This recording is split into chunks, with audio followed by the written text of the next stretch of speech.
the newest show that pushes the bounds of storytelling and tells a tale that is unique, fascinating, and just as weird as it seems genuine is Showtime's The Curse. The couple at its core, who live in a passive house themselves, are attempting to save the planet 1 kilowatt at a time. By building eco-friendly homes, however, they face a number of obstacles on both a personal and professional level. With the two frequently entwined, the first episode introduces the audience to the tale, which is predicted to take them on a strange yet plausible journey, playing a quirky take on Chip and Joy Gaines from fixer-upper Nathan Fielder and Emma Stone are a young couple who hope to improve their quaint POS industrial Southwest Outpost 1 televised renovation at a time before she started her own network. Joanna Schipul spent years showing the dilapidated ranches of Waco, Texas on HTV. It's easy to imagine Whitney Seagull, played by Stone, with excruciating levels of self-consciousness, harboring comparable dreams to dominate the bland minimalism of California cool homes, white walls, showed carpets, cement floors. 8 sig after viewing the pilot episode of The Curse, Espanola, New Mexico is Whit and her new husband Asher's Fielder personal ground zero. Additionally, they eco-friendly, passive homes featuring the couple's recognizable mirror facade are designed to entice wealthy gentrifiers to the neighborhood, a frighteningly naive approach to community rehabilitation. Because wherever first-time purchasers of black eyewear go, salvage denim, pour over coffee shops, and universal economic prosperity will undoubtedly follow. Their show is named Flip-Anthropy because, as Asher eventually admits, the Seagulls will use the money from each house they sell to help pay the rent of Espola residents who are being driven out of Dodge. In this way, Fanthropy reminds me of Netflix's organizing series, The Home Edit, in which wealthy clients foot the bill for utterly pointless makeovers. One such example is CeeLo Kardashian, who had her enormous garage altered to accommodate her daughter's extensive collection of electric toy cars. Then a really gloomy alteration is made to an ordinary person's life in the second act.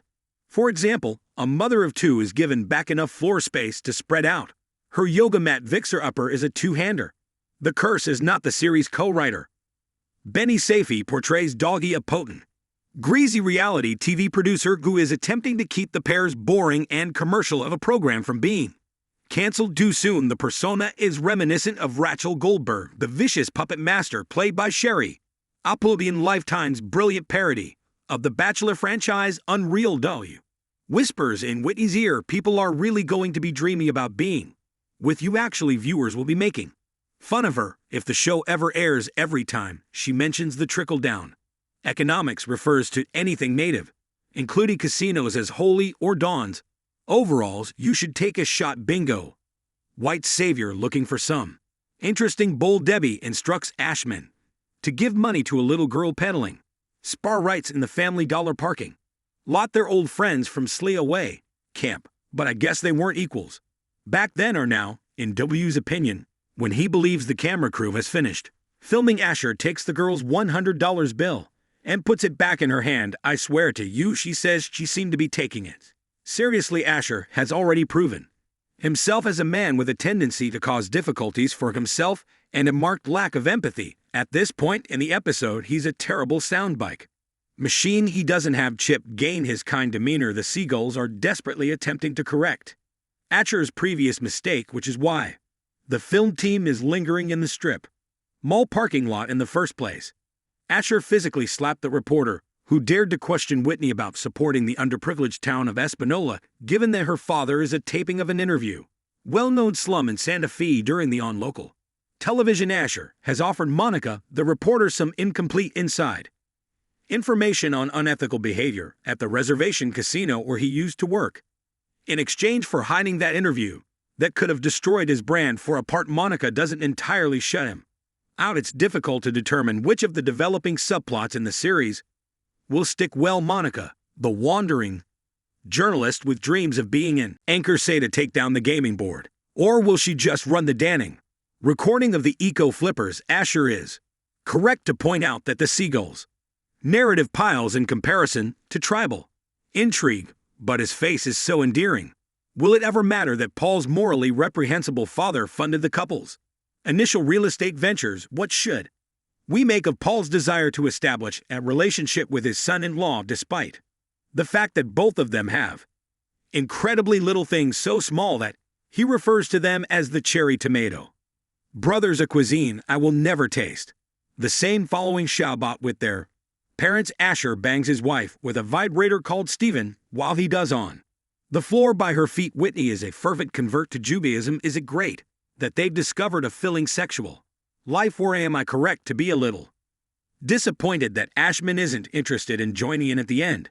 And was it intentional for the show to make me question what Dubby's thing looked like right away, or am I just crazy? If there's a main tension thus far, it's between Dubby and Whitney's sincere visions for philanthropy, which depict the newlywoods are defining Espanola in a sustainable way while still honoring its heritage and having arguments, confronting the G.O. and not supercoding Asher's repeated transgressions. For a brief moment, consider that the director of Fixer Upper was a person who genuinely wanted to create music videos. Dougie blasts menthol in the eyes of eternally sick cancer patient when she doesn't cry with happiness on camera. Yes, the Seagulls got her son a job as a barista, but she is still dying. TV directors should be paying attention. Look, Whitney is appalled by the TV magic. Even the extent to which the curse will hang over the Seagulls' destiny is unknown. As the crew's going over the daily film one evening, Whitney spawns the video of Asher